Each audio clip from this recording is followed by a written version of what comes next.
အားလုံးပဲမင်္ဂလာပါအားလုံးပဲမင်္ဂလာပါဒီနေ့မှာနှုတ်ကပတ်တော်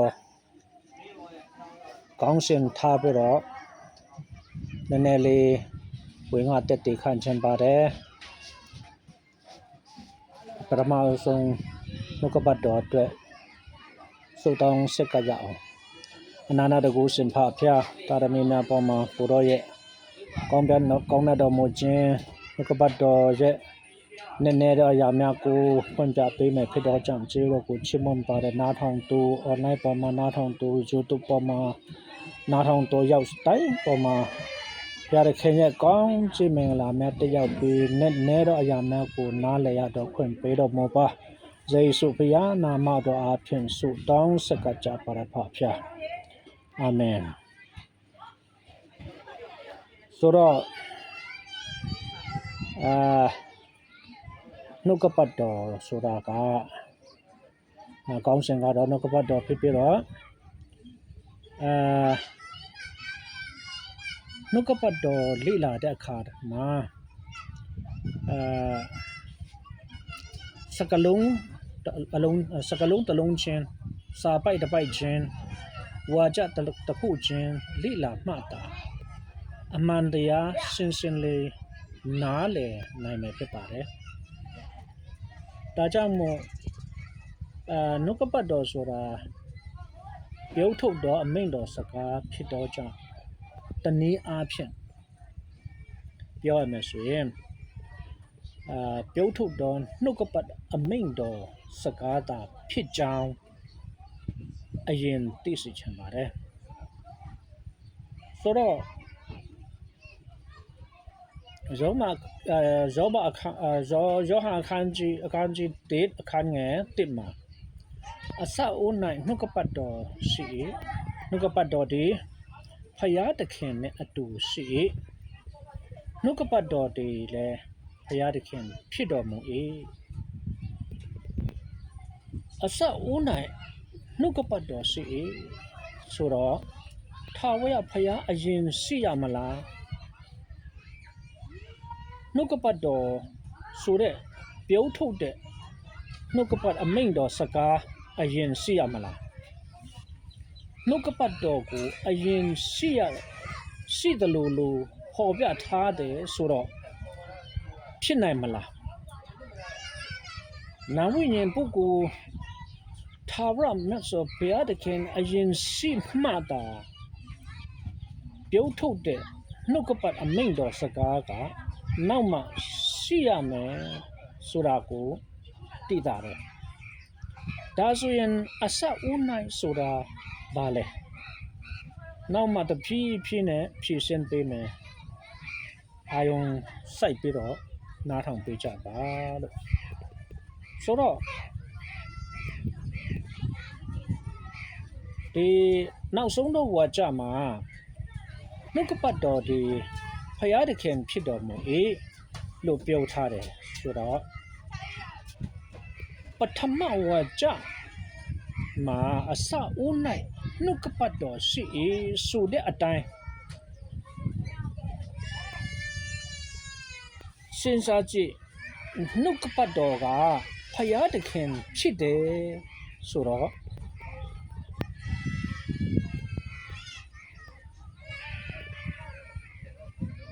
ပထမဝါကြမှာအစဦး၌နှုတ်ကပတ်တော်ရှိ၏ဆိုတဲ့အတိုင်းနှုတ်ကပတ်တော်ဖြစ်တဲ့ဖယားသခင်မှာအစရှိတယ်လို့ဖြစ်နေပါတယ်ဘုရားသခင်ကအစရှိတယ်လို့ဖြစ်နေတယ်ဘုရားသခင်ကအစမရှိအဆုံးမရှိထာဝရဘုရားလို့ပြောချင်ကြပြန်တော့နှုတ်ကပတ်တော်ကထာဝရဘုရားမဖြစ်နိုင်တော့ဘူး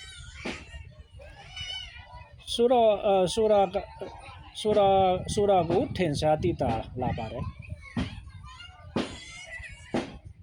ကောင်းကောင်းလေးအာယုံခင်းပြီးစဉ်းစားမှတ်တာနားလည်မယ်ဖြစ်ပါတယ်တန်ပြုတ်တာမယ် ရားသခင်ကအစမရှိအဆုံးမရှိထာဝရဘုရားသခင်ဖြစ်တယ်ဆိုတော့အစရှိတတ်တော့ပြုတ်ထုတ်တဲ့နှုတ်ကပတ်တော်အမိန့်တော်စကားကထာဝရဘုရားသခင်လုံးဝမဖြစ်နိုင်တော့ဘူး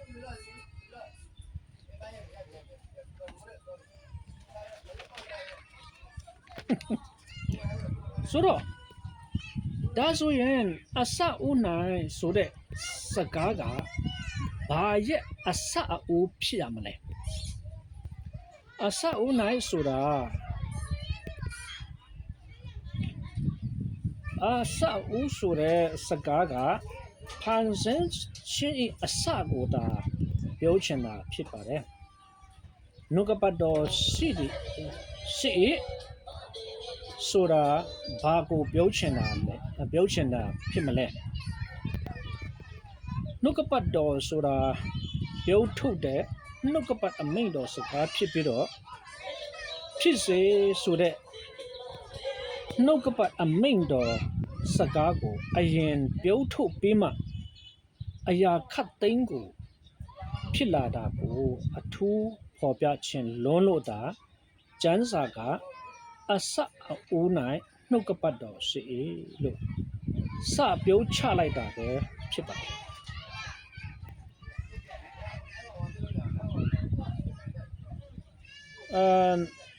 နှုတ်ကပတ်တော်ဒီဘုရားသခင်နဲ့အတူရှိဆိုတာပြောထုတ်တဲ့နှုတ်ကပတ်အမိန့်တော်စကားကဒီပြောထုတ်တော်သူပုဂ္ဂိုလ်နဲ့အတူရှိရတာကတော့သူ့ရဲ့တဘာဝအမှန်တရားပါပဲ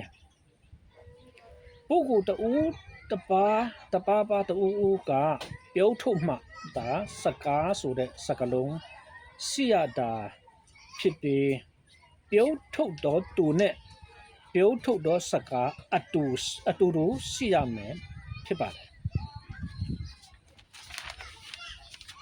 ဆိုတော့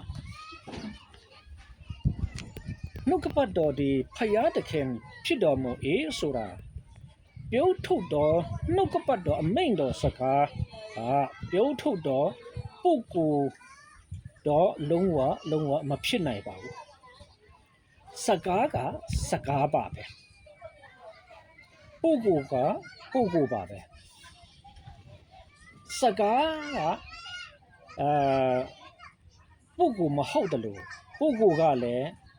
စကားမဟုတ်ပါဒါတွေကိုနားလည်ဖို့အရန်ကြီးလိုအပ်ပါတယ်ဒါဆိုရင်နှုတ်ကပတ်တော်ဒီဘုရားသခင်ဖြစ်တော်မူဆိုတာဘာကိုပြောချင်တာလဲဘာကိုပြောချင်လဲဆိုတော့ပြောထုတ်တော်နှုတ်ကပတ်အမိန့်တော်စကားကိုပြောထုတ်တော်ဘုရားသခင်ကတာဝန်ယူမှုတာဝန်ခံမှုအပြည့်အဝရှိရမယ်ကိုသိချာစေခြင်းလွန်းလို့ဒါဖြစ်ပါတယ်ယောဟန်အခန်းကြီး1အခန်းငယ်2မှာနှုတ်ကပတ်တော်ဒီအစဦး၌ဘုရားသခင်နဲ့အတူရှိပြန်လဲအတည်ပြုသွားခဲ့ပါတယ်ဆိုလိုတာကပြောထုတ်တော်နှုတ်ကပတ်တော်အမိန့်တော်စကားကပြောထုတ်တော်ဘုရားသခင်နဲ့ဒါအတူရှိရမယ်လို့ပြောချင်တာဖြစ်ပြီးပြောတော်ပုဂ္ဂိုလ်ရှိရင်ပြောထုတ်တော်စကားလည်းရှိရတာတဘာဝပါပဲပြောတော်သူတွေပုဂ္ဂိုလ်ဖြစ်ပြီးပြောတော်စကားတွေပြောတော်သူဤစကားဖြစ်တော်ကြောင့်အတူတူရှိရတာဖြစ်ပါတယ်ယောဟန်အခန်းကြီး1အခန်းငယ်3မှာ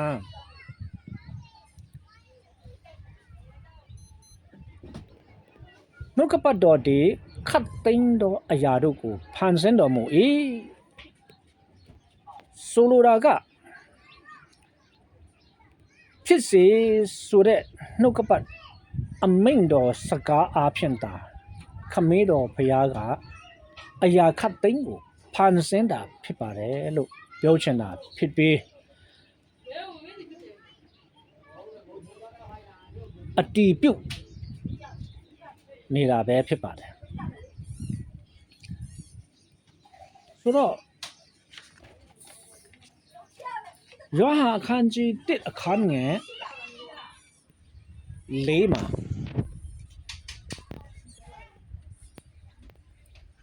ထိုနှုတ်ကပတ်တော်၌အသက်ရှိဆိုလိုတာကပြောထုတ်တဲ့နှုတ်ကပတ်အမိန့်တော်စကားမှာအသက်မကအနန္တတကူတော်ဆိုတာကအကန့်အသတ်မရှိအနန္တတကူတော်ရှိနေတာကိုပြောချင်တာဖြစ်ပါတယ်ထိုအသက်ဒီလေလူတို့၏အလင်းဖြစ်တယ်ဆိုလိုတာကထိုအသက်မကအနန္တတကူတော်ဒီလေလူသားအလုံးအတွက်အလင်းဒီဟူတော့ဘုရားသခင်၏တားတော်အားဖြင့်ကယ်တင်ခြင်းတရားတော်စကားဖြစ်ကြောင်းကိုဖော်ပြထားဖြစ်ပါတယ်ယောဟန်အခန်းကြီး1အခန်းငယ်9မှာထိုအလင်းဒီမောင်မိုက်၌လင်း၍မောင်မိုက်သည်မခံမယူဆိုလိုတာကထိုအလင်းဒီဟူသောကယ်တင်ခြင်းတရားတော်စကားဒီမောင်မိုက်ဖြစ်သောမယုံကြည်သူတို့အထဲမှာလင်းလာဟောပြောလာ၍၎င်းကိုမယုံကြည်သူတို့ကမခံမယူနိုင်မယုံကြည်ကြတာကိုဆိုလိုတာဖြစ်ပါတယ်ယောဟန်အခန်းကြီး1အခန်းငယ်14မှာနှုတ်ကပတ်တော်ဒီလေလူရတိအဖြစ်ကိုခံယူ၍ဆိုလိုတာကယောဟန်အခန်းကြီး9:30မှာအဖြစ်ရှိပါတယ်ငါဒီကိုယ်အလိုအလျောက်အဘယ်အမှုကိုမျှမပြုတ်နိုင်ငါဒီကြားဒီအတိုင်းတရားစီရင်၏ငါစီရင်ဒီလေငါစီရင်ခြင်းဒီလေတရားတော်နဲ့ညီညွတ်တဲ့အကြောင်းမူကားငါဒီကိုယ်အလိုတို့မလိုက်ငါကိုစီလို့တော်မူသောခမည်းတော်၏အလိုတို့လိုက်လို့တားတော်ကိုယ်တိုင်ကဝန်ခံခဲ့တယ်လို့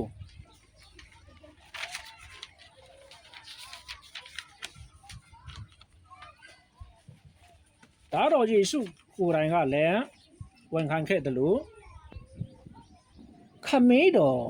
ဤနှုတ်ကပတ်တော်အမိန့်တော်စကားအတိုင်းတတွေးမသိမ်းအသက်ပေးလောက်အောင်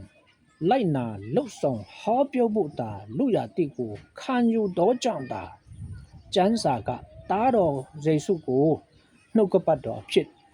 တင်စားဟောပြလိုက်တာပဲဖြစ်ပါတယ်နှုတ်ကပတ်တော်ဒီတကယ်တားတော်ယေရှုခရစ်တော်မဟုတ်ပါဘူးတားတော်ယေရှုခရစ်တော်ကလည်းတကယ်နှုတ်ကပတ်တော်မဟုတ်ပါဘူးတင်စားဖို့ပြတိုင်းလေအဟုတ်မှတ်ယူပြစ်လို့မရပါဘူးဥပမာပြောရရင်အသားမဲလို့အနေတို့အရာလို့အနေတို့မဟုတ်အရာပေါ့အဲ့လိုခေါ်လိုက်တာနဲ့သူကကလားမဖြစ်သွားဘူးဗမာလူမျိုးကစစ်ပါပဲတို့တော့အသားမဲလို့အရာအနေဆိုတော့ခေါ်လိုက်တာနဲ့ကလားမဖြစ်သွားဘူးဟုတ်ပြီ တင်စားဖော်ပြတိုင်းအဟုတ်မှတ်ယူလွယ်တဲ့ခရိယန်တွေလို့တောင်းပြုံးချင်စရာဖြစ်သွားရင်မဟုတ်တော့ဘူးထင်ပါတယ်ထို့ကြောင့်ဒီနေ့ကနေစပြီးနှုတ်ကပတ်တော်ကိုတားတော်ယေရှုမဟုတ်ကြောင်းနဲ့တားတော်ယေရှုကိုတကယ်နှုတ်ကပတ်တော်မဟုတ်ကြောင်းနားလည်နိုင်ဖို့တင့်ရဲ့ညာမျက်စိဝိညာဉ်မျက်စိဖျားသခင်ပွင့်ပေးပါစေလို့ဆုတောင်းပေးနေရင်းနဲ့နေကုံချုပ်ပြရစေလို့အထူးကျေးဇူးတင်ပါတယ်